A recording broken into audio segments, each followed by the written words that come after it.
its cost advantages. The potential of this industry in job creation is immense. India needs to boost domestic manufacturing and attract large investments in the electronics value chain. Here I propose a scheme focused on encouraging manufacture of mobile phones, electronic equipment, and semiconductor packaging. The details will be announced sooner. With suitable modifications, this scheme can be adapted for manufacturing of medical devices too. India, sir, imports significant quantity of technical textiles worth $16 billion every year. To reverse this trend and to position India as a global leader in technical textiles, a national technical textiles mission is proposed with a 4-year implementation period from 2020-21 to 23-24 at an estimated outlay of 1,480 crores. Honorable Speaker, sir,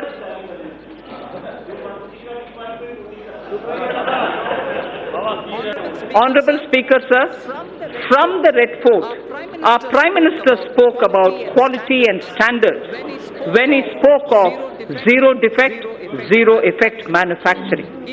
In September last year, I had called for a time-bound adoption by industry of all necessary mandatory technical standards and their effective enforcement. All ministries during the course of this year would be issuing quality standard order. So to achieve higher export credit disbursement, a new scheme, NIRVIC, is being launched, which provides for higher insurance cover, reduction in premium for small exporters, and simplified procedure for claim settlements. It is proposed to digitally refund to exporters. That was NIRVIC. I am coming to a different point now. It is proposed to digitally refund to exporters duties and taxes levied at the center, state, and local levels, such as electricity duties, VAT, the VAT, on fuel used for transportation, which are not getting exempted or refunded under any other existing mechanism.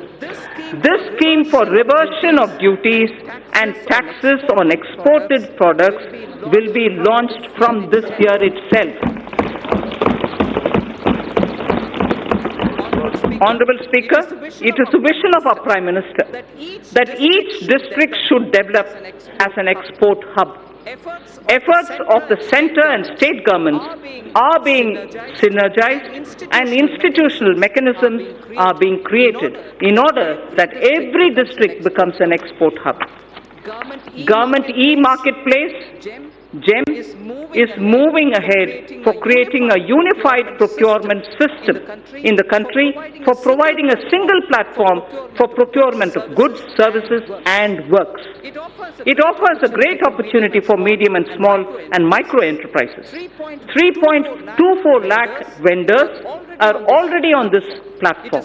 It is proposed to take its turnover to 3 lakh crores. I propose to provide about 27,300 crores for development and promotion of industry and commerce for the year 2020-2021. So under economic development, the second point that I want to focus on is a very important point, and it is on infrastructure. Honorable Speaker, in his Independence Day speech of 2019, the Prime Minister has highlighted that 100 lakh crores would be invested on infrastructure for the next 5 years. As a follow-up measure, I had launched the National Infrastructure Pipeline on 31st December 2019 of 103 lakh crore worth projects. It consists of more than 6,500 projects across sectors and are classified as per their size and stage of development. These new projects will include housing, safe drinking water, access to clean and affordable energy, health care for all, world-class educational institutions, modern railway stations, airports, bus terminals, metro, railway transportation, logistics and warehousing, irrigation projects, etc. The National Infrastructure Pipeline envisions improving the ease of living for each and every individual citizen in the country. It will also bring in generic and sectoral reforms in development, operation and maintenance of these infrastructure projects. A huge employment opportunity exists for India's youth in construction, operation and maintenance of infrastructure. National Skill Development Agency will give special thrust to infrastructure-focused skills and their development opportunities. I propose to set up a project preparation facility for infrastructure projects. This program would actively involve young engineers, management graduates, and economists from our universities. It is also proposed to direct all infrastructure agencies of the government to involve youth power in startups. They will help in rolling out value-added services in quality public infrastructure for citizens. A national logistics policy will soon be released. Among other things, it will clarify the role of union government, state government, and also the key regulators. It will create a single window e-logistics market and focus on generation of employment, skills, and making MSMEs competitive. So also, accelerated development of highways will be undertaken. This will include development of 2,500 kilometer access control highways, 9,000 kilometers of economic corridors, 2,000 kilometers of coastal and land port roads, and 2,000 kilometers of strategic highways. The Delhi-Mumbai Expressway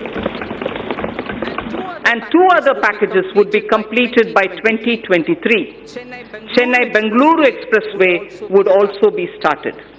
So the fast-track mechanism encourages us towards greater commercialization of our highways so that NHAI can raise more resources. I propose to monetize at least 12 lots of highway of over 6,000 kilometers before 2024. In carrying out its duty, the Indian Railways performs a service to the nation. Within 100 days of assumption of this government, it has commissioned 550 Wi-Fi facilities in as many railway stations. It has eliminated unmanned level crossings and aims to achieve electrification of 27,000 kilometers of tracks. This will call, obviously, for optimization of costs. Railways has small operating surplus. About Indian Railways, there are 5 measures, among other things, that I wish to highlight. Setting up a large solar-powered capacity. Setting up a large solar power capacity alongside the rail tracks on the land owned by railways. A proposal is under consideration. 4 station redevelopment projects and operation of 150 passenger trains would be done through PPP mode. The process of inviting private participation is underway. More Tejas type trains will connect iconic tourist destinations. High-speed train between Mumbai and Ahmedabad would be actively pursued. 148-kilometer Bengaluru suburban transport project at a cost of 18,600 crore would have fares on metro model. Central government would provide 20% of the equity, and it will also facilitate external assistance up to 60% of the project cost. Sir, our seaports need to be more efficient. Technology has to be used to improve performance. A governance framework keeping with global benchmarks needs to be put in place. This government would consider corporatizing at least one major port and subsequently its listing on the stock exchanges. Inland waterways received a boost.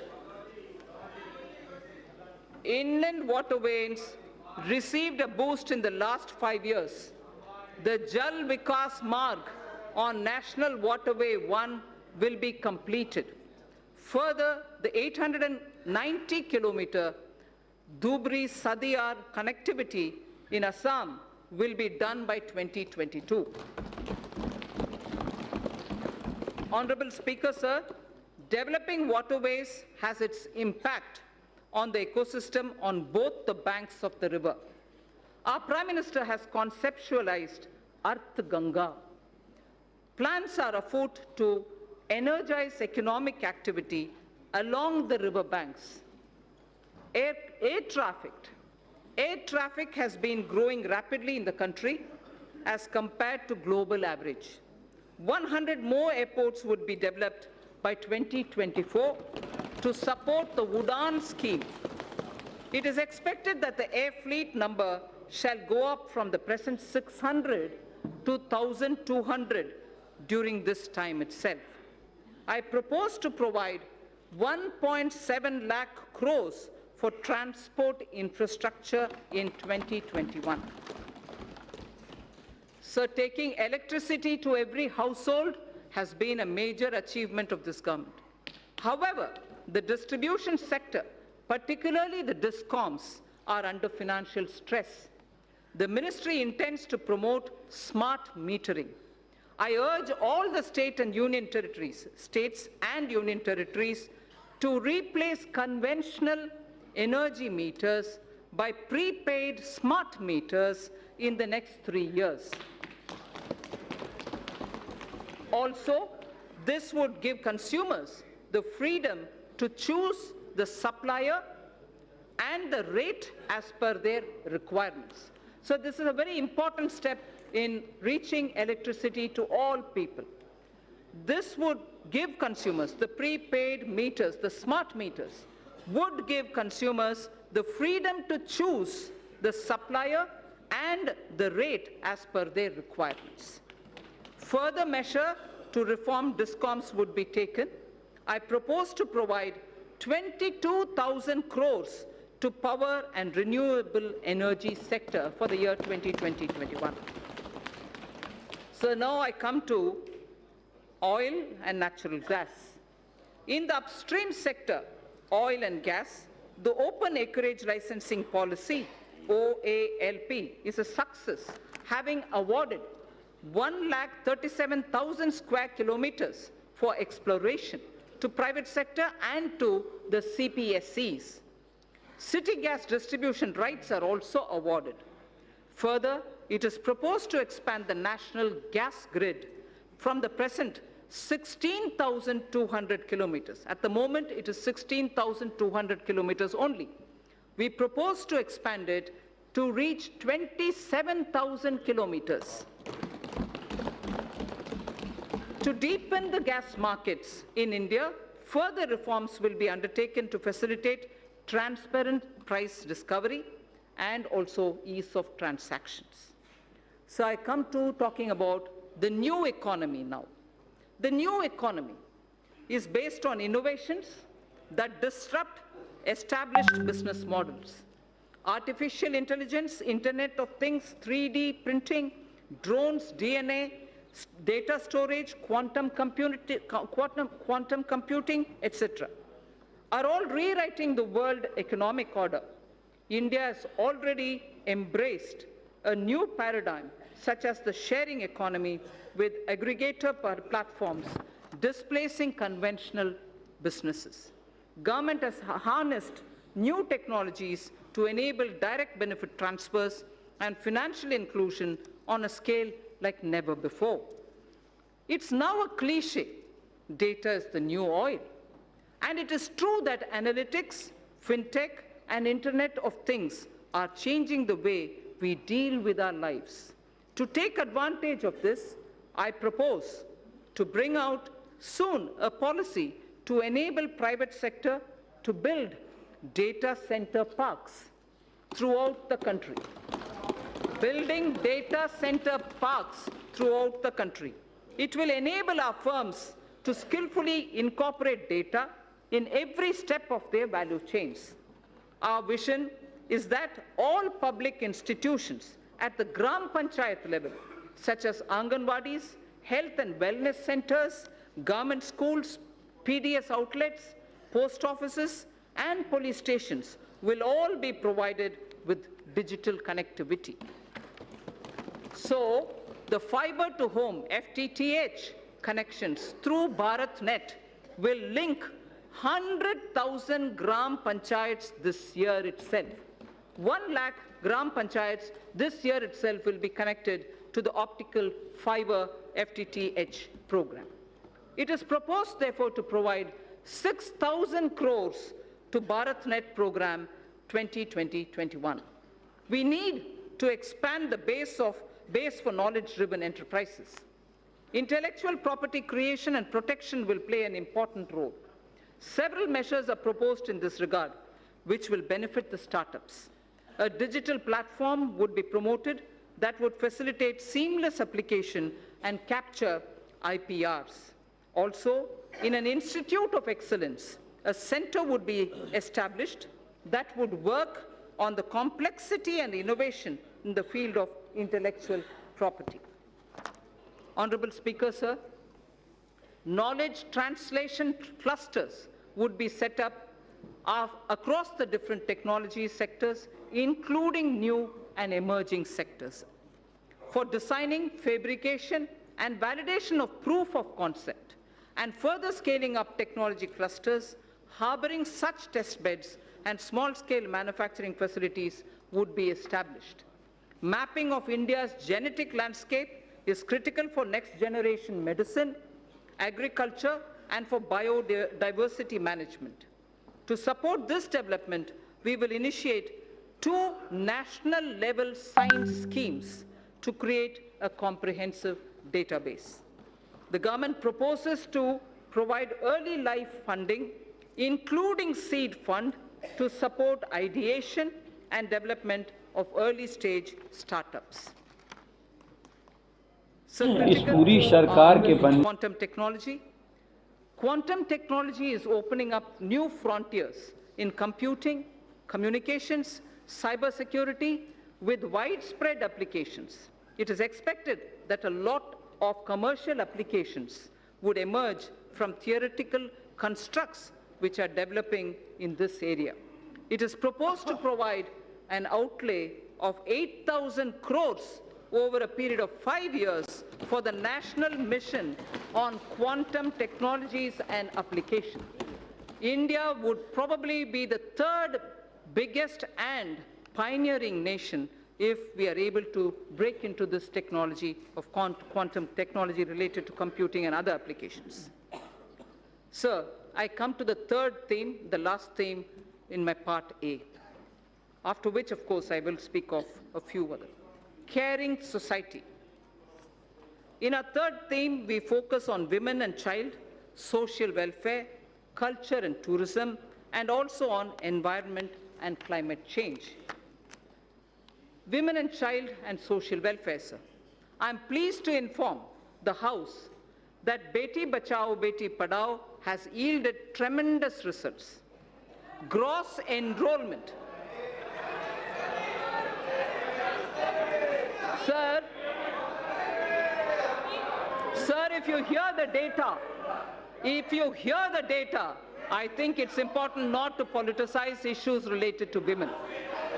Beti Bachao, Beti Padhao has yielded tremendous results. Gross enrollment ratio of girls across all levels of education is now higher than boys.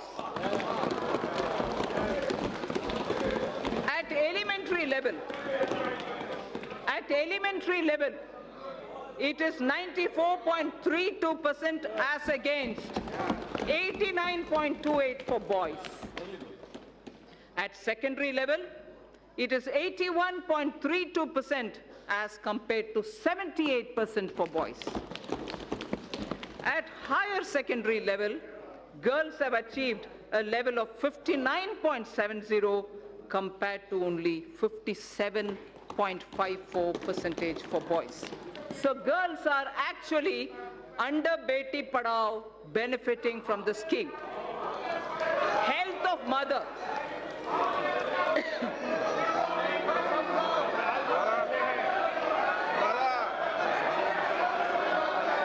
Sir, health of mother and child are correlated closely. Nutrition is the critical component of health. To improve nutritional status of children 0 to 6 years, adolescent girls, pregnant women, and lactating mothers, our Prime Minister launched a Poshan Abhiyan in 2017-18. More than 6 lakhs Anganwadi workers are equipped with smartphones to upload the nutritional status of more than 10 crore households. Sir, Honorable Speaker, sir, for the benefit of those who may not have heard this line, because it's very important, I'd like to repeat it. To improve the national nutritional status of children in 0 to 6 years of age, adolescent girls, pregnant women, and lactating mothers, our Prime Minister launched a Poshan Abhiyan in 2017-18. More than 6 lakh Anganwadi workers are equipped with smartphones to upload the nutritional status of more than 10 crore households. The scale of this development is unprecedented. So the next is, women's age of marriage was increased from 15 years to 18 years in 1978 by amending erstwhile Sharda Act of 1929. As India progresses further, opportunities open up for women to pursue higher education and careers. There are imperatives of lowering MMR, maternal mortality rate, as well as improvement of nutrition levels. Entire issue about age of girl entering motherhood needs also to be seen in this light. I propose to appoint a task force that will present its recommendations in 6 months' time. I propose to provide 35,600 crores for nutrition-related programs for the financial year 2020-2021. So in continuing with our government's commitment to welfare of women, this budget provides for about 28,600 crore for programs that are specific to women. Our government is determined that there shall be no manual cleaning of sewer systems or septic tanks. Suitable technologies for such tasks have been identified by the Ministry of Housing and Urban Affairs. The ministry is working with urban local bodies for the adoption of these technologies. We will now take this to its logical conclusion.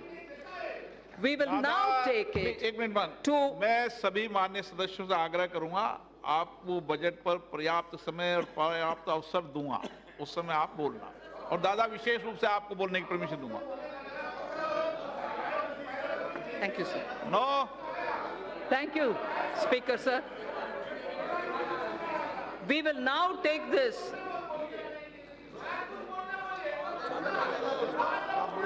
We will now take this to its logical conclusion through legislative and institutional changes. Financial support for wider acceptance of such technologies will be provided. In furthering this government's commitment towards the welfare of scheduled castes and other backward classes, I propose a budget provision of about 85,000 crores for 2020-21 for scheduled castes and other backward classes.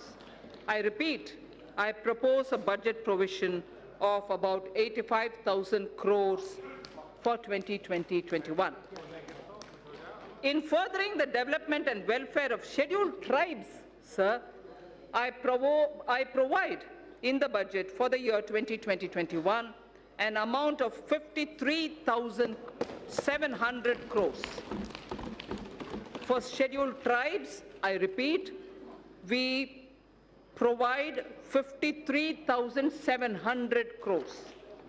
This government is mindful of the concerns of senior citizens and Divyang. Accordingly, an enhanced allocation of about 9,500 crore is being provided for 2020-21. So now I move to the second of the third topic theme that I have, which is culture and tourism. Our government proposes to establish an Indian Institute of Heritage and Conservation under Ministry of Culture. It shall have the status of a deemed university to start with. Acquisition of knowledge in disciplines such as museology and archaeology are essential for collecting and analyzing scientific evidence of such findings and for dissemination through high-quality museums. Currently, lack of trained manpower is a handicap for both these disciplines, and therefore it also has a negative impact on tourism. 5 archaeological sites would be developed as iconic sites with on-site museums. They are Rakhi Ghadi, Haryana; Hastinapur, Uttar Pradesh; Shiv Sagar in Assam; Dholavira, Gujarat; Adichanallur, Tamil Nadu. I repeat, 5 archaeological sites would be developed as iconic sites with on-site museums. They are Rakhi Ghadi, Haryana; Hastinapur, Uttar Pradesh; Shiv Sagar, Assam; Dholavira, Gujarat; and Adichanallur in Tamil Nadu. Our Prime Minister in January 2020 announced recuration of the Indian Museum in Kolkata, which is the oldest in the country. In the historic Old Mint Building, Kolkata, a museum on numismatics and trade will also be located. 4 more museums from across the country shall be taken up for renovation and recuration so that a world-class experience can be offered to our visitors. Our government shall also support setting up of a tribal museum in Ranchi, Jharkhand. So I spoke about the Sindhu-Saraswati civilization. A maritime museum would be set up at Lothal, the Harappan Age maritime site near Ahmedabad, by the Ministry of Shipping. I propose to provide 3,150 crore for Ministry of Culture for the year 2021.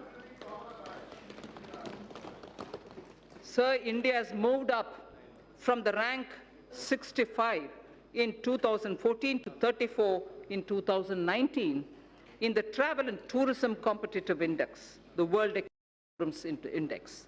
Foreign exchange earnings grew 7.4% to 1.88 lakh crores for the period January to November 2019 from 1.75 lakh crores.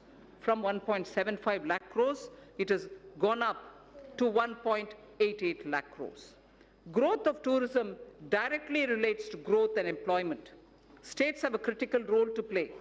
I expect the state governments to develop a roadmap for certain identified destinations and formulate financial plans during 2021 against which specified grants will be made available to the states from the center in the year 2020-21. For purpose of tourism promotion, sir, I propose to allocate 2,500 crores for 2020-2021. So I now move to the third under this theme, environment and climate change. In September 2019, the Prime Minister has launched the Coalition for Disaster Resilient Infrastructure with its secretariat in Delhi. This global partnership is the second such initiative, international initiative, after the launch of, as members would recall, after the launch of International Solar Alliance. That was in 2015. This global partnership will help in addressing a number of sustainable development goals, as also the aims of Sendai framework. It will enhance climate change adaptation with a focus on disaster-resilient infrastructure. India submitted its nationally determined contribution under the Paris Agreement in 2015 on a best effort basis, keeping in mind the development imperative of our country. Its implementation effectively begins from 1st January 2021. Our commitments as action will be executed in various sectors. Honorable Speaker, sir, I interrupt here only to say this is a very important point, because a lot of our commitments which have been given in the Paris Climate Change Conference on best effort basis will start kicking in from 1st January 2021. Our commitments as action will be executed in various sectors by the departments and ministries concerned through a normal budget process. They will do it through the normal budgeting process. There are, however, yet thermal power plants that are old and their carbon emission levels are very high. For such power plants, we propose that utilities running them would be advised to close them if their emission is above the preset norms. The land so vacated can be put to alternative uses. In large cities having population above 1 million, clean air is a matter of concern. I'm sure a lot of our members will be keen to know about what steps are being taken for cities and clean air. The government proposes, Honorable Speaker, to encourage such states that are formulating and implementing plans for ensuring cleaner air in cities above 1 million. Parameters for the incentives would be notified by the Ministry of Environment, Forests and Climate Change. Allocation for this purpose is 4,400 crores for 2020-2021. So there is something which, before I move to talking about governance, because the three themes that I put before the members is coming to a close, I fall back on the wise words of Thiruvalluvar. And this, it's very important, sir. We have heard several words of wisdom from Thiruvalluvar. Thiruvalluvar has spoken about what a good country is. What a good country is actually got to be like. And what makes up for jewels of a good country. I first read it in Tamil, then I'll give you the meaning. Pini inmai, selvam, vilai inbam, emam. Pini inmai, selvam, vilai inbam, emam. Ani enba, nattin vaindu. Ani enba, nattiv vaindu. There are 5, what Thiruvalluvar says, which are jewels for a good country. The first is pini inmai, meaning the country will have to be without epidemics or illnesses, major illnesses. The second, he says, it should be wealthy. It should have wealth. It should have wealth. Vilaivu. It should also have vilachal. In the sense, from the fields, it should have good crop. It should have inbam. It should have happiness. It also should have emam, which is security and safety of the country. Sir, the 5 jewels. 5 jewels. Pini inmai, selvam, vilaivinbam, emam, and inbam. Prime Minister Modi, Ayushman Bharat for health for all is penny in mind. Selvam, wealth creators will be respected in this country. Wealth creators will be respected in this country. Selvam. Vilaychal, having good crop. Farmer PM Kisan, doubling of income, use of fertilizers and proper growth leads to surplus in horticulture, surplus in Tilhan, surplus now probably also in Dalhan. So the Prime Minister's program at health, at creating and giving respect for wealth creators and improving agricultural output and looking at ease of living, bringing happiness to people, and above all, the fifth aim, this country's national security. You have enough proof to say national security is the top priority of this government.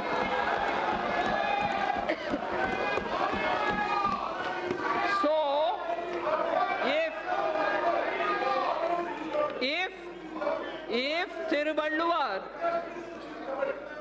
Thiruvalluvar, आपको कुछ होना चाहिए, तमिल में पढ़ा है, बैठ जाइए. that's right, sir. If Thiruvalluvar identified the 5 jewels for a good country, those 5 jewels are the ones which Prime Minister Modi is now addressing through his programs. For health, Ayushman, for wealth creators, a respectable and honorable climate, good crops, happiness through ease of living, and national security. So, now with all that said, the bouquet of flowers which I would like to give every citizen with trust and faith, had flowers under aspirational India, had aspirational India, a set of flowers under aspirational India, had set of flowers under environment and economy and also commerce and industry. A third set of flowers was under the caring India, caring society that we want to have.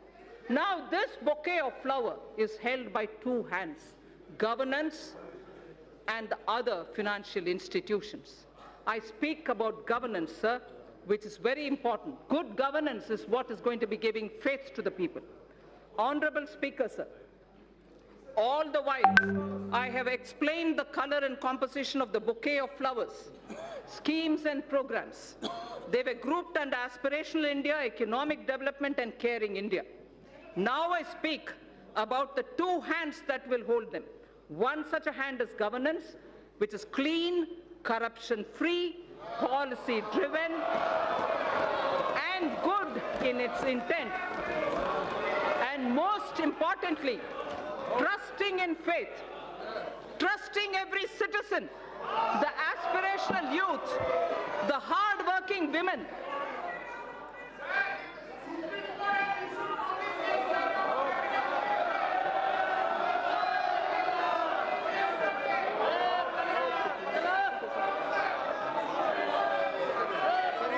Honorable Speaker, sir, trusting every citizen, I repeat, trusting every citizen, the aspirational youth, the hard-working women, the risk-taking entrepreneur, the ever-hopeful and untiring farmer, or the wise and old senior citizen. Many among them are taxpayers. Others may not be taxpayers now. Our Prime Minister has laid before us ease of living as a goal to be achieved on behalf of all citizens. An important aspect of both ease of living and ease of doing business is fairness, efficiency of tax administration. We wish to enshrine, this is important, Honorable Speaker. This is important, sir. Money being allocated to various programs is finance of this country. This is very important, sir. Businesses should have the confidence that things are being fair and the efficiency of the tax administration. We wish to enshrine in the statutes a taxpayer charter. Through this budget, a taxpayer's charter is getting institutionalized into the statutes. It's going to be enshrined as a part of our laws. That's building trust. A taxpayer's statutes will be a part of our, a taxpayer's charter will be a part of our statutes. Our government would like to reassure taxpayers that we remain committed to taking measures so that our citizens are free from harassment of any kind. We mean it, and we are willing to put it in the law. Tax harassment cannot be tolerated when we are talking about citizens and wealth collectors. There has been a debate about building into statutes criminal liability for acts that are civil in nature. This is important, sir. There has been a debate about building into statutes criminal liability for acts that are civil in nature. Hence, for Companies Act, certain amendments are proposed to be made that will correct this. Similarly, other laws would also be examined where such provisions exist, and attempts would be made to correct them also. The government intends to introduce major reforms in recruitment to non-gazetted posts in governments and public sector banks. At present, candidates have to appear for multiple examinations conducted by multiple agencies at different points of time for similar posts. This places enormous burden on time, effort, and cost for young people. To mitigate the hardship so faced, it is proposed to set up a national recruitment agency as an independent, professional, specialist organization for conduct of computer-based online common eligibility test for recruitment to non-gazetted posts. A test center in every district, particularly in the aspirational districts, would be set up. For speedy disposal of commercial and other disputes, government has constituted various tribunals and specialized bodies. It is proposed to evolve a robust mechanism for appointment, including direct recruitment to these bodies to attract best talents and professional experts. A stable and predictable business environment is a key objective of this government. There is also a strong argument for ensuring that contracts are honored. India has a sound framework related to Contracts Act. We shall deliberate upon strengthening it. There is a growing need, sir, for Indian statistical system to meet the challenges of real-time monitoring of our increasingly complex economy. Data must have strong credibility. The proposed new national policy on official statistics would use latest technology, including artificial intelligence. It would lay down a roadmap towards modernized data collection, integrated information portal, and a timely dissemination of information thus collected.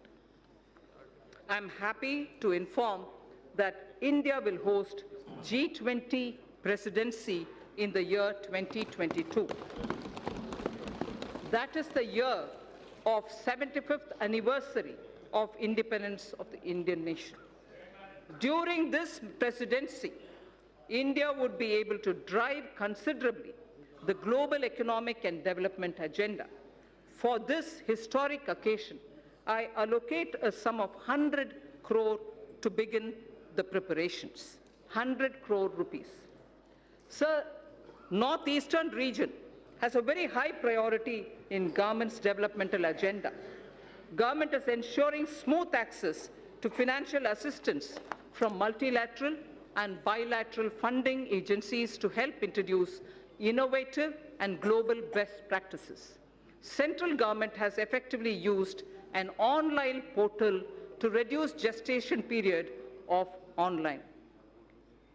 This has improved the flow of funds to the northeast region. The government is fully committed to supporting the all-round development of the newly formed Union Territories of Jammu and Kashmir and the Union Territory of Ladakh. Accordingly, an amount of 30,757 crore has been provided for the financial year 2020-21. An amount of 5,958 crore has been provided for the Union Territory of Ladakh. So that was one hand, which is governance. Now I come to the other, which is the financial sector. If governance was described as one of the pair of the hands holding the bouquet consisting of aspirational India, economic development and caring India, the other is the financial sector. A clean, reliable, robust financial sector is critical to the economy. A clean, reliable and robust financial sector is critical to the economy. In our efforts to achieve the US $5 trillion economy, the financial architecture should evolve. The financial architecture should keep evolving and move from strength to strength. We had earlier approved consolidation of 10 banks into 4. In the last few years, the Government of India has infused about 3,50,000 crores by way of capital into public sector banks for both regulatory and growth purposes. Governance reforms would be carried out in these banks so that they become more competitive. A few among them will be encouraged to approach capital market to raise additional capital. Sir, I wish to inform this august House that robust mechanism is in place to monitor the health of all scheduled commercial banks and that depositors' money is absolutely safe. I wish to underline this point, sir, that this August House should know that robust mechanism is in place to monitor the health of all scheduled commercial banks and that depositors' money is absolutely safe. Further, the Deposit Insurance and Credit Guarantee Corporation has been permitted to increase deposit insurance coverage for a depositor, which is now standing at 1 lakh of rupees to 5 lakh per depositor. Sir, the insurance cover for a depositor is at 1 lakh now. Now we are raising it to 5 lakh for each depositor. Sir, to strengthen the cooperative banks, amendments to the Banking Regulation Act are proposed for increasing professionalism, enabling access to capital, and improving governance and oversight for sound banking through the RBI. The limit for NBFCs to be eligible for debt recovery under the Securitization and Reconstruction of Financial Assets and Enforcement of Security Interests under the SARFAESI Act 2002 is proposed to be reduced from 500 crores to asset size 100 crores only, or loan size from existing 1 crore to 50 lakhs. Therefore, we feel many of the small NBFCs which can come for debt recovery would be far easily done for smaller companies. In the last few years, the government has taken concrete steps to bring our banking system to be robust. However, there is a need for greater private capital.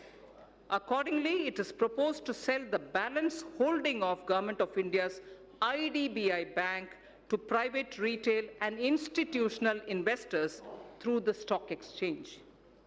There is a need, sir, to take further steps to bring in transparency and greater professionalism in public sector banks. The government will take appropriate measures towards this end.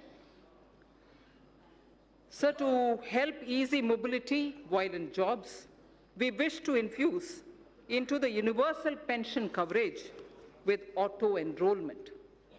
Also, we wish to place such mechanisms which can enable interoperability and provide safeguards for the accumulated corpus. Regulating role of PFRDAI, which is the pension regulatory body, requires strengthening. Necessary amendments would be carried out in Pension Fund Regulatory Development Authority of India Act that will also facilitate separation of NPS trust for government employees from the PFRDAI. This would also enable establishment of a pension trust by the employees other than from the government. I am confident that this will motivate citizens to plan for their old age. So this section, which I will now speak, will relate to the MSMEs. MSMEs are vital to keep the wheels of our economy moving. They also create jobs, innovate, and also risk takers, and they are risk takers. Several measures for the MSMEs have been taken in the past few years. There are more steps proposed in this budget also. I propose to make necessary amendments to the Factor Regulation Act 2011. This will enable NBFCs to extend invoice financing to the MSMEs through TREDS, thereby enhancing the economic and financial sustainability. Working capital credit remains a major issue for the MSMEs. It is proposed to introduce a scheme to provide subordinate debt for entrepreneurs of MSMEs. This subordinate debt to be provided by banks would count as quasi-equity and would be fully guaranteed through the Credit Guarantee Trust for medium and small entrepreneurs.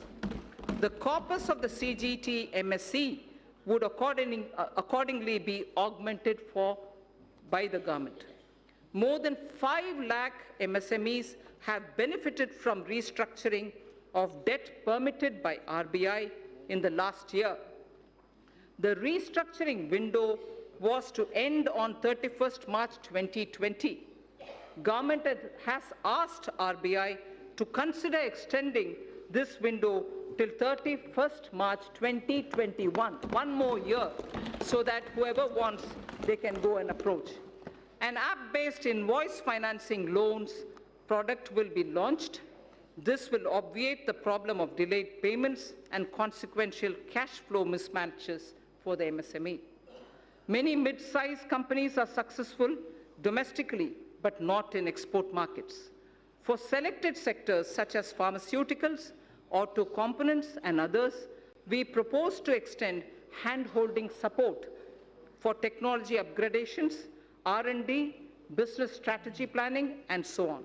A scheme of 1,000 crore rupees will be anchored in the Exim Bank together with the SIDBI. Both these institutions would contribute 50 crores each. This 100 crore would be achieved towards equity and technical assistance. Debt funding of 900 crores from banks would be made available. Sir, financial markets. I would like to give a few of the major steps and initiatives being taken by the government for the financial markets. Last year in my budget speech, sir, I had mentioned about deepening the bond markets.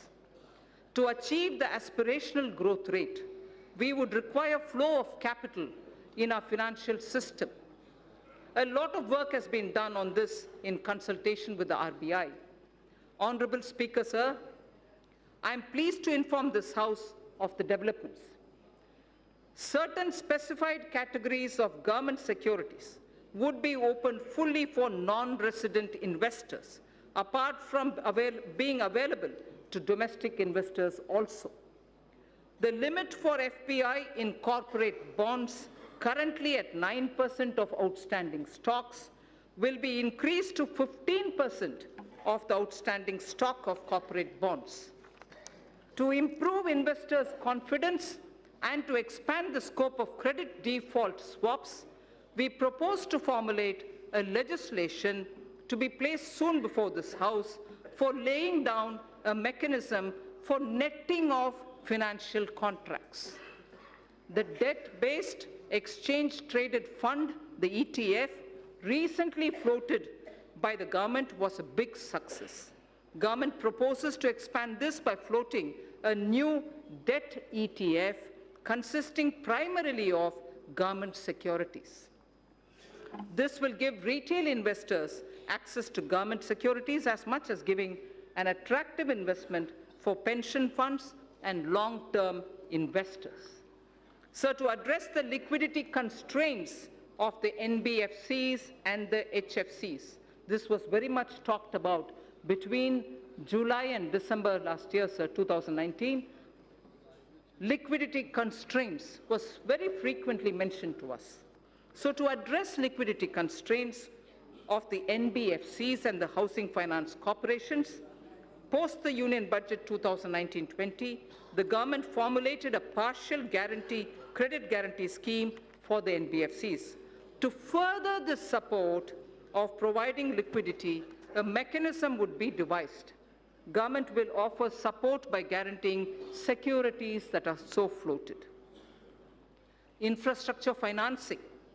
Government's commitment for investment in infrastructure was reiterated when 103 lakh crore national infrastructure pipeline products were announced. I would also like to inform that about 22,000 crores of rupees has already been provided as support for infrastructure pipeline. On December 31st, if honorable members would recall, the national pipeline consisting of more than 6,500 projects were announced. 22,000 crore has already been provided as support to infrastructure pipeline. This would cater for equity support to infrastructure finance companies such as the IIFCL and a subsidiary which is of NIIF. So two institutions, IIFCL and the subsidiary of NIIF, take it. They would leverage it as permissible to create financing pipeline of more than 1 lakh crores. This would create a major source of long-term debt financing for infrastructure projects and fulfill a long-awaited requirement. So the IFSC, GIFT City, has the potential to become a center of international finance as well as a center for high-end data processing. GIFT IFSC has an approved free trade zone for housing vaults. It already has 19 insurance entities, 40 banking entities. It has also provided for setting up of precious metals, testing laboratories for them, and refining facilities also. With the approval of the regulator, GIFT City would now set up an international bullion exchange in GIFT City IFSC as an additional option for trade by global market participants. This will enable India to enhance its position worldwide, create jobs in India, and will lead to better price discovery of gold. Sir, in the recent years, there has been a surge in trading volumes of Indian rupee in the offshore financial centers. The government and the RBI has taken various measures to permit rupee derivatives to be traded in the International Financial Services Center at GIFT City, Gujarat. So just a very quick word on disinvestment. Listing of companies on stock exchanges brings discipline, and it disciplines a company and provides access to financial markets and unlocks its value. It also gives opportunity for retail investors to participate in the wealth so created. The government now proposes to sell a part of its holding in the LIC by way of initial public offer. Initial public offer. Sir, fiscal management. The 15th Finance Commission. The 15th Finance Commission has given its first report pertaining to financial year 2020-2021. In the spirit of cooperative federalism, I am pleased to announce that we have in substantial measure accepted the recommendations of the Commission. The Commission would submit its final report to the President during the latter part of the year for 5 years beginning 2021-22. It is decided to transfer to the GST Compensation Fund balances due out of the collection of the years 2016-17 and 17-18 in 2 installments. Hereinafter, transfers to the fund would be limited only to the collection by way of GST compensation cess. A fundamental overhaul of centrally sponsored schemes and central sector schemes is necessary so that we can align them with emerging social and economic needs of tomorrow and to ensure that scarce public resources are spent optimally. Recently, there has been a debate over transparency and credibility of the projected fiscal numbers. Let me assure the House that the procedure adopted is compliant with the FRBM Act. This is also consistent with the practices hitherto followed. However, for greater clarity, I have enumerated those central government debt that are not part of the market borrowing and are used to fund the expenditure at the annex. I'd like to repeat this line, sir.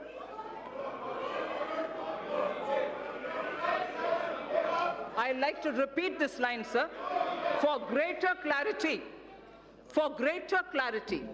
I have enumerated those central government debts that are not part of market borrowing and are used to fund the expenditure at the annex.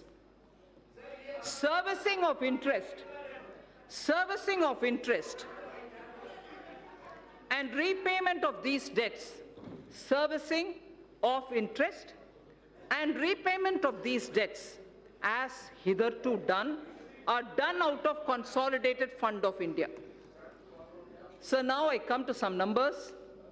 Revised estimates of expenditure for the financial year 2019-20 are at a level of 26.99 lakh crores and the receipts are estimated at 19.32 lakh crores.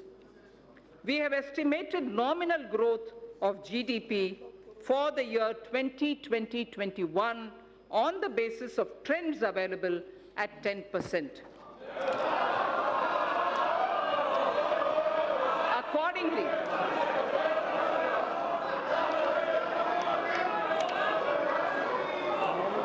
we have estimated, sir, let me finish, sir.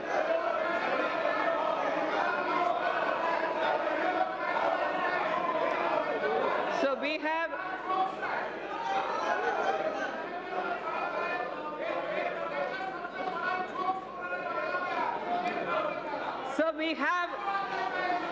estimated the nominal growth. We have estimated the nominal growth of GDP for year 2020-21 on the basis of trends available at 10%. Accordingly, receipts for the year 2020-21 are estimated at 22.46 lakh crores. And keeping in mind commitment of the government towards various schemes and the need for improvement of the quality of life, level of expenditure has been kept at 30.42 lakh crores. Sir, during the year, government has unfailingly worked towards keeping up capital expenditure. Actually, there is substantial enhancement. All the flagship schemes of the government have been fully provided for. Details may be seen in the annexes to the printed copy of my speech. Every budget must appropriately address the issue of fiscal deficit. Every budget must appropriately address the issue of fiscal deficit. Recently, government has undertaken very significant tax reforms for boosting investment. However, expected tax buoyancy will take time. We estimate a fiscal deficit of 3.8% in RE 2019-20 and 3.5% for BE 2020-2021.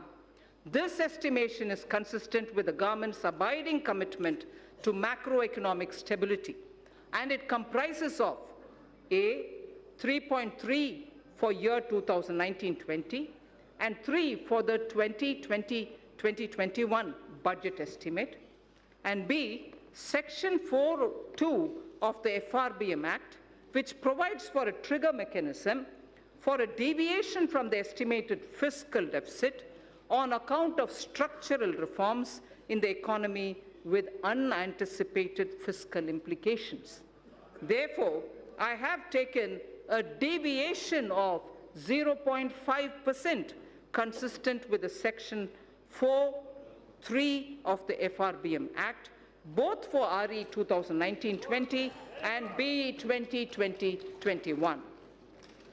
Accordingly, the return path is being laid before the Parliament as a part of the medium-term fiscal policy cum strategy statement.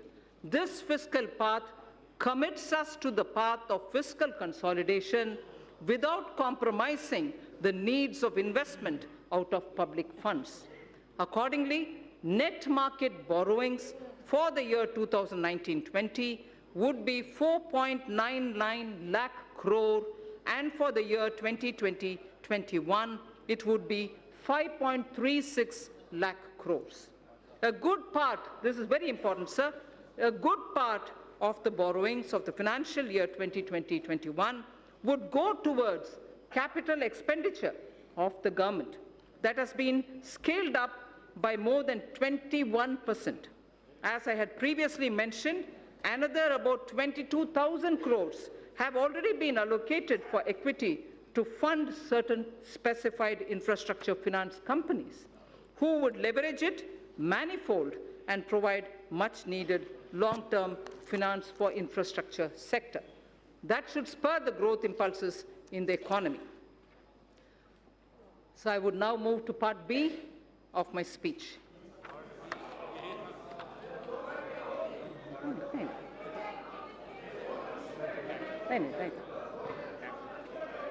Direct tax.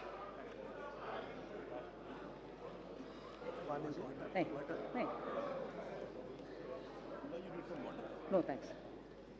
Sir, part B of my speech starts with direct tax, sir. Honorable Speaker, sir, our government has spearheaded radical fiscal measures to ensure that Indian economy continues to tread the path of high growth. There are times when countries are competing with each other like never before to become the most attractive destination for doing business. Therefore, to make sure that India stays globally competitive and a favored destination for investment, we took a bold historic decision of reducing the corporate tax rate for new companies in the manufacturing sector to an unprecedented level of 15%. Similarly, for the existing companies, the rate has also been brought down to 22%, which is the lowest in the world now. This will enable companies to expand their businesses and make fresh investments in the coming future. Though we will have loss of substantial revenue due to these measures in the short run, I'm certain that our economy will reap huge returns on this score in due course. So one quick verse from Raghuvamsa, written by Kalidasa.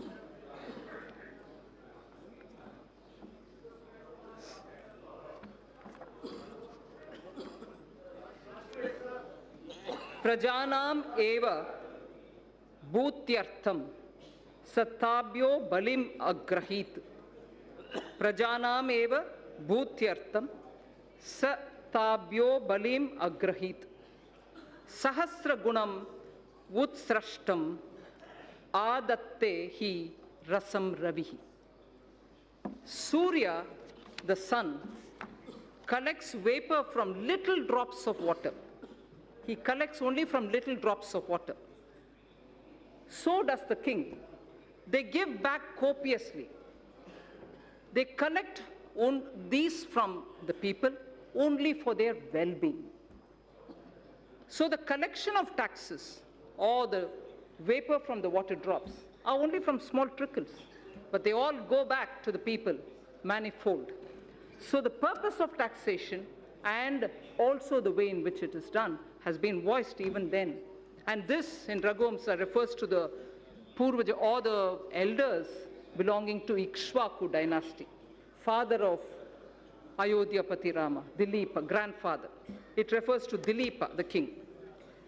So in continuation of the reform measures already taken so far, the tax proposals in this budget will introduce further reforms to stimulate growth, simplify tax structure, bring ease of compliance, and reduce litigation. Personal income tax and simplification of taxation. So in the interim budget of 2019, our government exempted individuals having income up to 5 lakh of rupees from paying any income tax. Presently, an individual pays 20% on income between 5 lakh and 10 lakh and 30% on income between 10 lakh. That's the prevailing matrix. Further, currently the Income Tax Act is riddled with various exemptions and deductions which make compliance by the taxpayer and administration of Income Tax Act by the tax authorities a burdensome process. It is almost impossible for a taxpayer to comply with income tax law without taking the help from professionals. In order to provide significant relief to the individual taxpayers and to simplify the income tax law, I propose to bring a new simplified personal income tax regime wherein income tax rates will be significantly reduced for the individual taxpayers who forego certain deductions and exemptions. Under the new regime, sir, an individual shall be required to pay tax at the reduced rate of 10% for income between 5 lakhs to 7.5 lakhs against the prevailing 20%. So anyone who's earning between 5 to 7.5 lakhs, sir, today pays 20%. We are now reducing it in the new regime, which is devoid of exemptions, to 10% only. So 20% comes down to 10%. Sir, the next example. For income between 7.5 lakhs to 10 lakhs, I earlier said about 5 to 7.5, now I'm saying about 7.5 to 10 lakh. So for income between 7.5 lakh to 10 lakh, he or she will pay at the reduced rate of 15% only against the current prevailing 20%. Sir, similarly, for the income between 10 lakhs to 12.5 lakhs, presently the tax is 30%. For income between 10 lakh to 12.5 lakh, the present prevailing rate is 30%. That is now being brought down to 20% only. Sir, the income between, I spoke about 10 to 12.5 lakhs.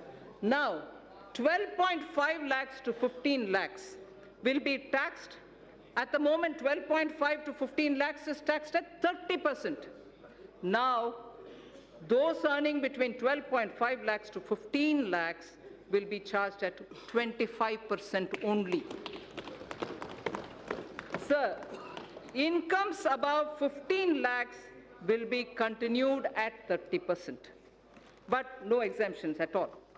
Those earning up to 5 lakhs shall not pay any tax either in the old regime or in the new regime. So the proposed tax structure will provide significant relief to taxpayers and more so to those in the middle class. I just want to very clearly read out 0 to 2.5 lakh, exempt now, will be exempt in the new scheme also. 2.5 lakhs to 5 lakhs, 5% now will be 5% in the new tax rate. 5 to 7.5 lakhs, 20% now will become 10% in the new rate. 7.5 to 10 lakhs, 20% now will be 15% in the new. 10 to 12.5 lakh, 30% now will now come to 20%. 12.5 to 15 lakh, 30% now, 25% in the new rate. Above 15 continues at 30%. In the new tax regime, sir, substantial tax benefit will accrue to a taxpayer depending upon the exemptions and deductions claimed by him.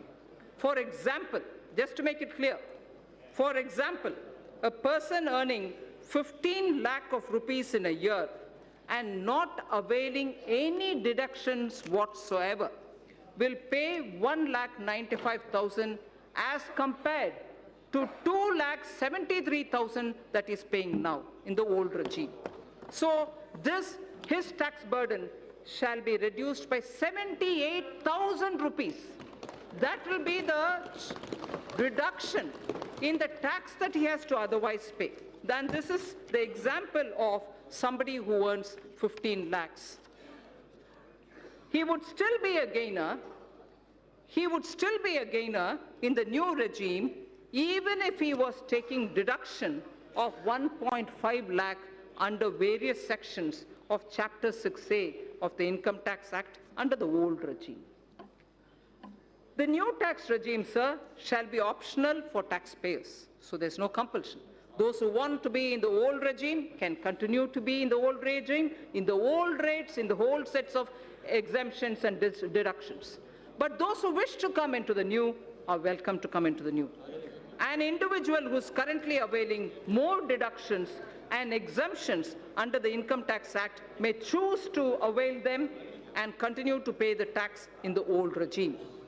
A new personal tax income tax rates will entail estimated revenue foregone of 40,000 crores per year. We have also initiated measures to pre-fill income tax return so that an individual who opts for the new regime would need no assistance from an expert to file his return and pay income tax. Sir, I will have to put this observation here.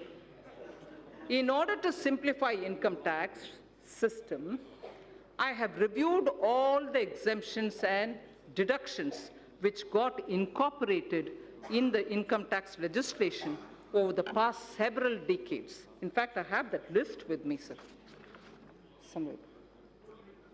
I have reviewed all the exemptions and deductions which got incorporated in the income tax legislation over the past several decades.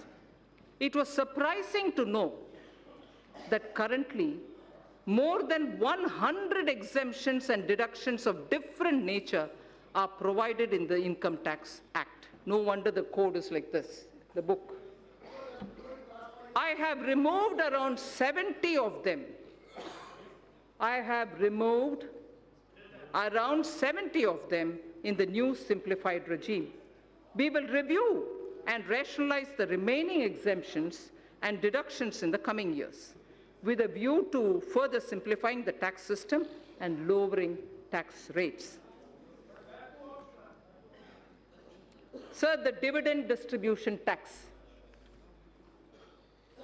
Currently, companies are required to pay dividend distribution tax on the dividend paid to its shareholders at the rate of 15% plus applicable surcharge and cess, in addition to the tax payable by the company on its profits. It has been argued that the system of levying DDT results in increase in tax burden for investors, and especially those who are liable to pay tax less than the rate of DDT if the dividend income is included in their income. Further, non-availability of credit of DDT to most of the foreign investors in their home country results in reduction of rate of return on equity capital for them.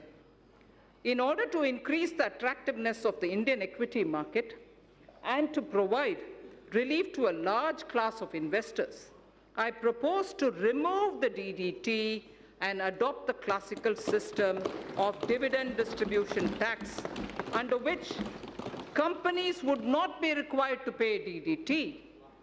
The dividend shall be taxed only in the hands of the recipients at their applicable rates. Further, in order to remove the cascading effect, I also propose to allow deduction for the dividend received by holding company from its subsidiary. The removal of DDT will lead to estimated annual revenue foregone of 25,000 crores. This is another bold move, sir, which will further make India an attractive destination for investment. Sir, concessional rate for electricity generation companies. In order to give boost to the manufacturing sector, new provisions were introduced in September 2019, offering a concessional corporate tax rate of 15% to the newly incorporated domestic companies in the manufacturing sector, which start manufacturing by March 31st, 2023, the corporate rate cut which happened in September. In order to attract investment in power sector, I propose to extend the concessional corporate tax rate cut down to 15% to new domestic companies engaged in the generation of electricity as well. So that corporate rate, which came down to 15% for the new manufacturing companies, will now be available even for power generation companies too. So tax concession for foreign investments. In order to incentivize the investment by foreign sovereign wealth funds of foreign governments in the priority sector, I propose to grant 100% tax exemption to their interest, dividend, and capital gains income in respect of investment made in infrastructure and other notified sectors before 31st March 2024, with a minimum lock-in period of 3 years. Honorable Speaker, sir, in order to make available foreign funds at lower cost, I propose to extend the period of concessional withholding rate of 5% under Section 194 LC for interest payment to non-residents in respect of monies borrowed and bonds issued up to 30th June 2023. I also propose to extend the period up to 30th June 2023 for lower rate of withholding of 5% under Section 194 LD for interest payment to foreign portfolio investors and qualified foreign investors in respect of bonds issued by Indian companies and government securities. I further propose to extend the concessional rate of withholding of 5% under Section 194 LD to the interest payment made on the municipal bonds. In order to incentivize listing of bonds at IFSC exchange, I propose to further reduce the withholding rate from 5% to 4% on interest payment on the bonds listed on its exchanges. Startups. Startups have emerged as an engine of growth for our economy. Over the past year, our government has taken several measures to handhold them and support their growth. During their formative years, startups generally use employee stock option plan, the ESOP, to attract and retain highly talented employees. ESOP is a significant component of compensation for these employees. Currently, ESOPs are taxable as perquisites at the time of exercise.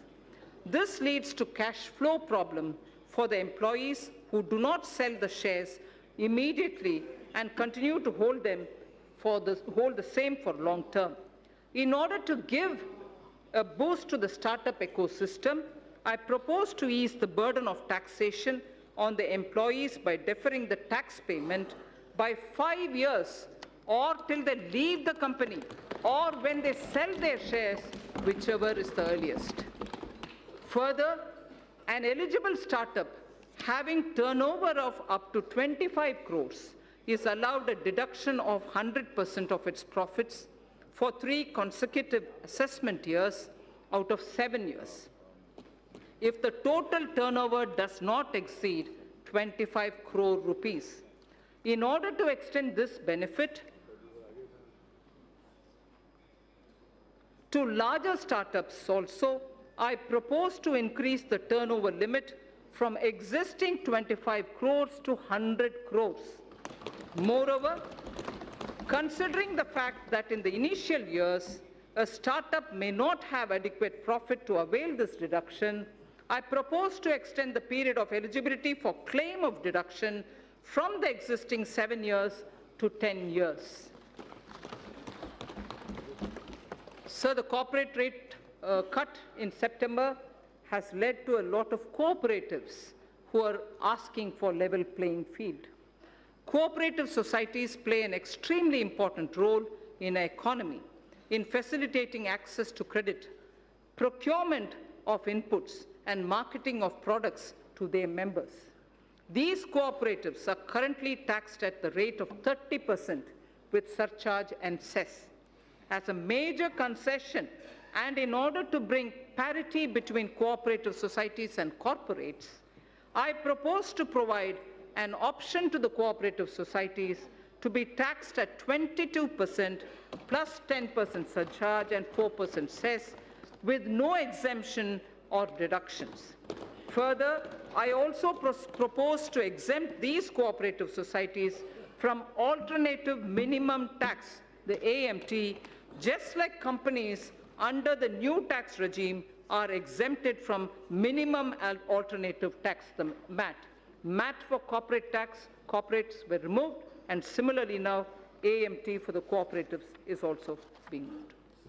Medium and small and micro enterprises, the MSMEs, currently businesses having turnover of more than 1 crore rupees are required to get their books of accounts audited by an accountant. In order to reduce the compliance burden on small retailers, traders, shopkeepers who comprise the MSME sector, I propose to raise by 5 times the turnover threshold for audit from the existing 1 crore to 5 crore. So up to 5 crore, there wouldn't be a requirement for auditing of their accounts. Further, in order to boost less cash economy, I propose that the increased limit shall apply only to those businesses which carry out less than 5% of their businesses and business transactions in cash. So we wish to move to greater digitization. Affordable housing. For realization of the goal of housing for all and affordable housing, in the last budget, I had announced an additional deduction of up to 1,50,000 rupees for interest paid on loans taken for the purchase of an affordable house. The deduction was allowed on housing loans sanctioned on or before 31st March 2020. In order to ensure that more persons avail this benefit and to further incentivize the affordable housing, I propose to extend the date of loan sanction for availing this additional deduction by 1 more year. Further, in order to boost the supply of affordable houses in the country, a tax holiday is provided on the profits earned by developers of affordable housing projects approved by 31st March 2020. In order to promote the affordable housing projects, I propose to extend the date of approval of affordable housing projects for availing the tax holiday by 1 more year again. I propose to extend the date of approval of affordable housing projects for availing this tax holiday by 1 more year. Sir, next is the concession to real estate transactions. Currently, while taxing income from capital gains, business profits, and other sources in respect of transactions in real estate, if the consideration value is less than the circle rate by more than 5%, The difference is counted as income both in the hands of the purchaser and the seller. In order to minimize hardship in the real estate transaction and provide relief to the sector, I propose to increase the limit from 5% to 10%. Charity institutions. Acknowledging the important role played by the charitable institutions in the society, the income of these institutions is fully exempt from taxation. Further, donations made to these institutions are also allowed as deduction in computing taxable income of the donor. Currently, a taxpayer is required to fill the complete details of this in the donation done in the income tax return for availing deduction.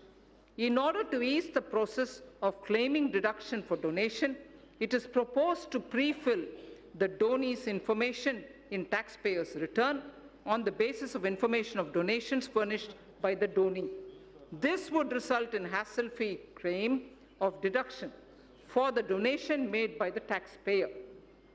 Further, in order to claim the tax exemption, the charity institution have to be registered with the income tax department. In the past, the process of the registration was completely manual and scattered all over the country. In order to simplify the compliance for the new and existing charity institutions, I propose to make the process of registration completely electronic, under which a unique registration number shall be issued to all new and existing charity institutions. To facilitate the registration of the new charity institution, which is yet to start their charitable activities, I propose to allow them provisional registration of 3 years. Faceless appeals. Our government is committed to bringing in transformational changes so that maximum governance is provided with minimum government. In order to impart greater efficiency, transparency, and accountability to the assessment process, a new faceless assessment scheme has already been introduced. Currently, most of the functions of the income tax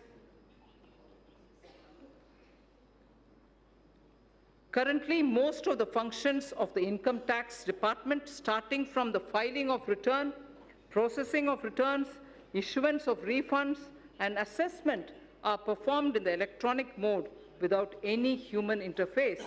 In order to take the reforms initiated by the department to the next level and to eliminate human interface, I propose to amend the Income Tax Act so as to enable faceless appeal on the lines of faceless assessment. So faceless assessment was done, now faceless appeals will also be possible. Sir, Honorable Speaker, Vivad se Vishwas scheme. Vivad se Vishwas scheme. No dispute, but only trust scheme. If I can say it in English, no dispute, but trust scheme. Vivad se Vishwas scheme. Sir, in the past, our government has taken several measures to reduce tax litigations. In the last budget, Sabka Vishwas scheme was brought in to reduce litigation in indirect taxes.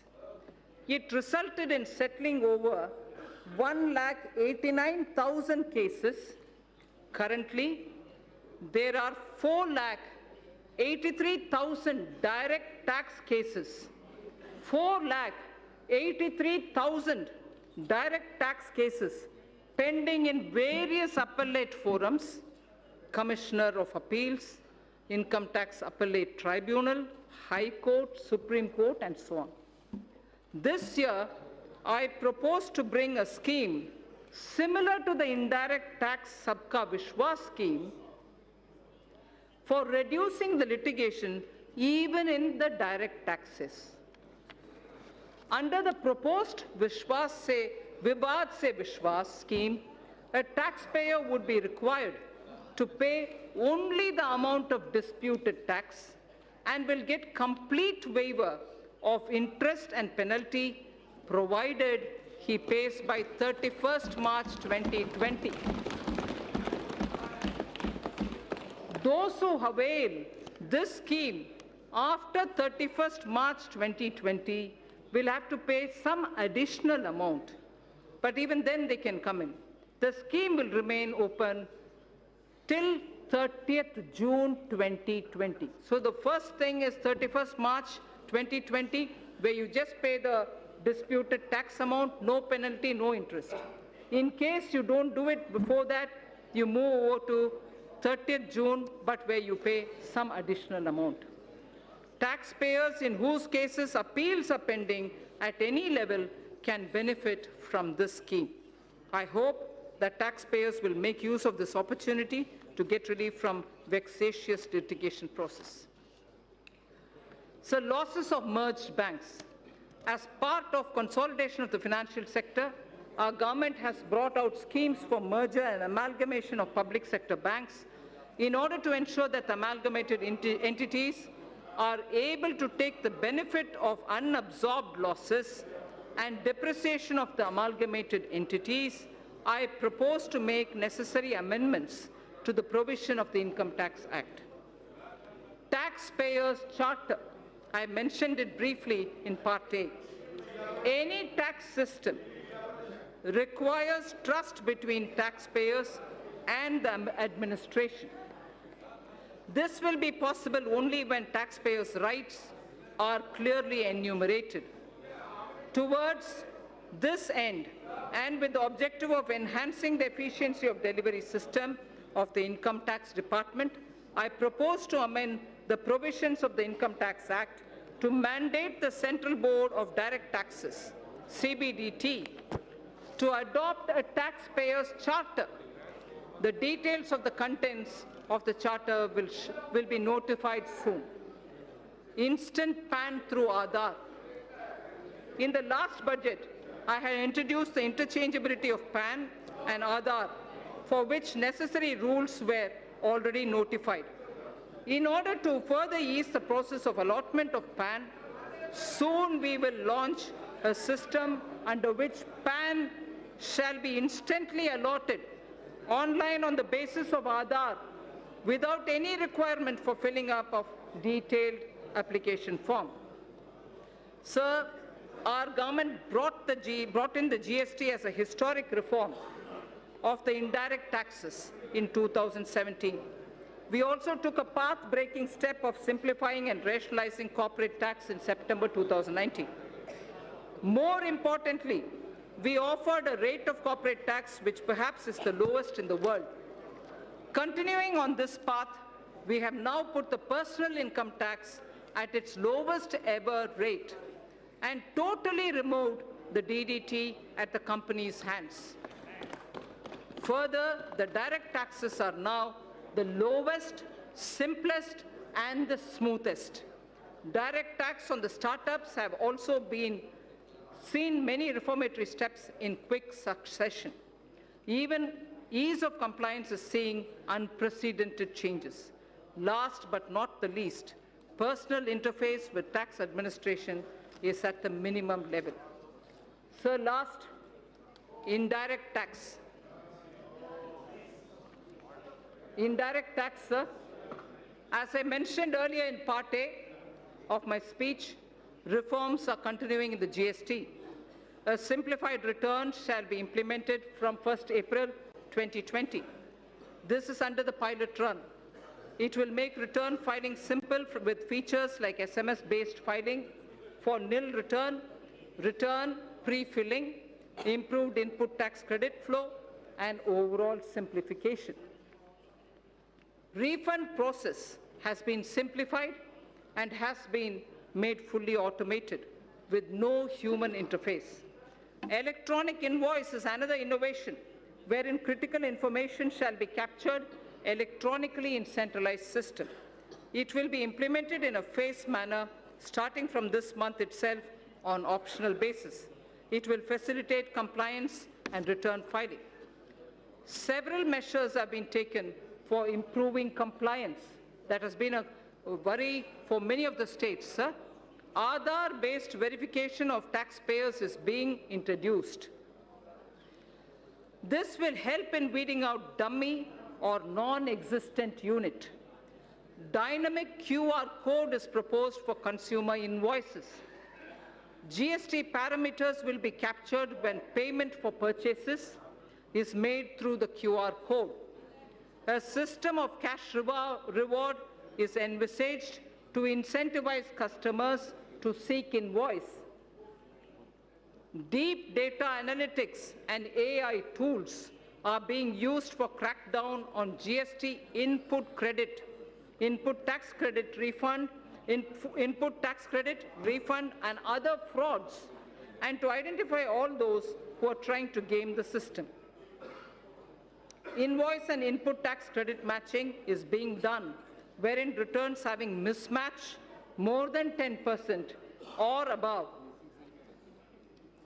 a threshold are identified and pursued. Significant policy level changes have also been made. GST rate structure is also being deliberated upon so as to address issues like inverted duty structure. Customs. A number of measures have been taken for ease of doing business. India's quantum leap in the trading across border parameter of ease of doing business rankings by the World Bank is a testimony to these efforts. India's rank on this parameter improved from 146 to 80 in 2018 and further to 68 in 2019. Measures have also been taken for providing a level playing field to our domestic manufacturers, particularly the MSME sector, and for securing our borders. It has been observed that imports under free trade agreements are on the rise. Undue claims of FTA benefits have posed threat to domestic industry. Such import require stringent checks. In this context, suitable provisions are being incorporated in the Customs Act. In the coming months, we shall review rules of origin requirements, particularly for certain sensitive items, so as to ensure that FTAs are aligned to the conscious direction of our policy.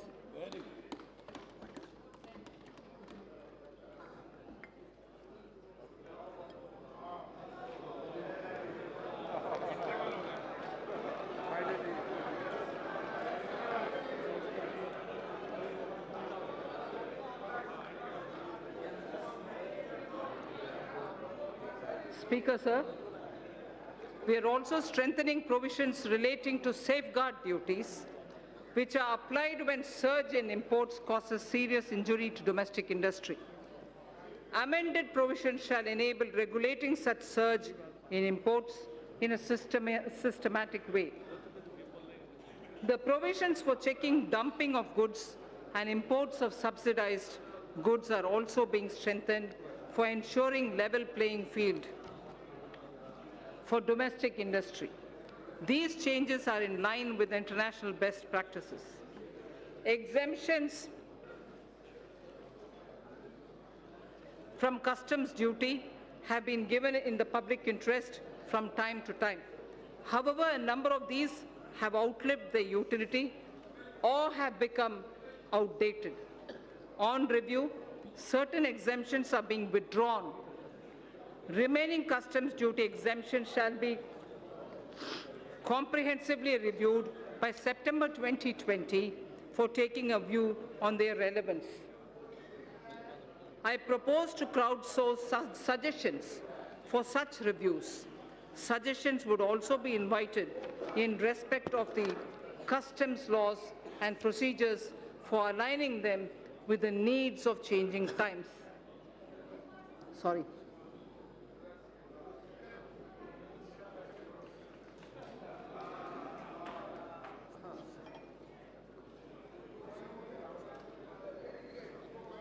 Labor-intensive sectors in MSME are critical for employment generation. Cheap and low-quality imports are impediment to our growth. special attention has been taken to put measured restraint on import of these items which are being produced by our MSMEs with better quality. Keeping in view the need of the sector, customs duty is being raised on items like footwear and furniture. Our policy of Make in India has started giving dividends. Need more water.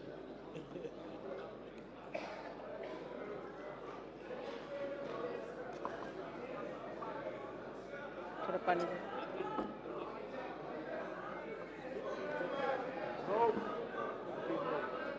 Our policy. Our policy of Make in India has started giving dividends. India is now making world-class goods and exporting such products. We have made considerable progress in medical equipments too. Thank you. We have made considerable progress in medical equipment too. Till a few weeks back, we were dependent on imports for medical equipment. Now, not only we are manufacturing medical equipment, but also exporting them in large quantities. This sector deserves further fillip. Government has also been committed to provide health services to all. Ayushman Bharat has made it possible to achieve the twin objectives of giving impetus to the domestic industry and also to generate resources for health services. I propose to impose a nominal health cess by way of duty of customs on the imports of medical equipment, keeping in view that these goods are now being made significantly in India.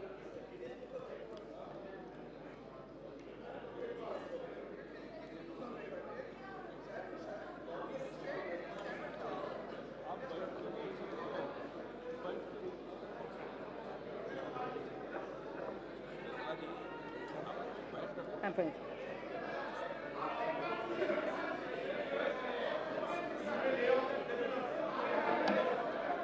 No. There are only 2 more pages. To achieve the twin objectives of giving impetus to the domestic industry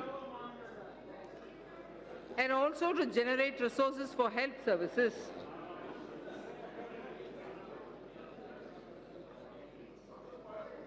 I propose to impose a nominal health cess.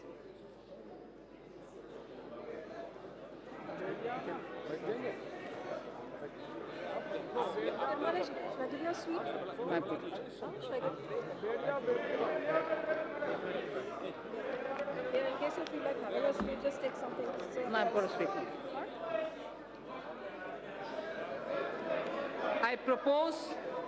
I propose to impose a nominal health cess by way of duty of customs on the import of medical equipment. Keeping in view that these goods are now being made significantly in India, the proceeds of this cess shall be used for creating infrastructure. So I think I will lay the rest of the pages, sir. Please consider as read. Thank you.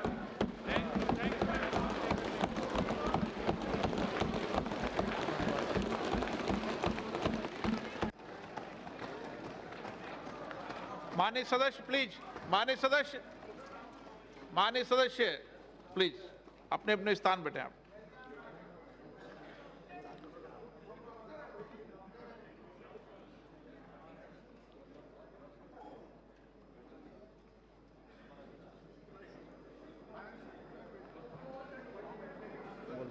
Item number 3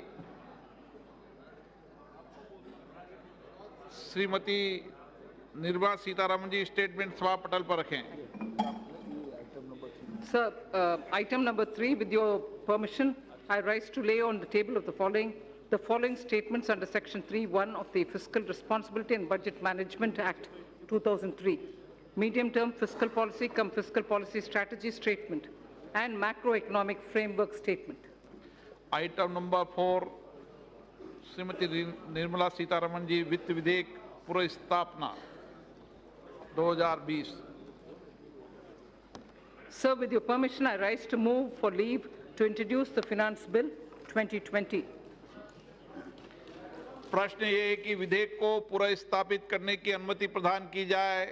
जो सदस्य इसके पक्ष में हाँ गए, जो सदस्य विरोध में ना गए, मेरे विचार में निर्णय हाँ वालों के पक्ष में हुआ, हाँ वालों के पक्ष में हुआ, अनुमति प्रदान की जाती है।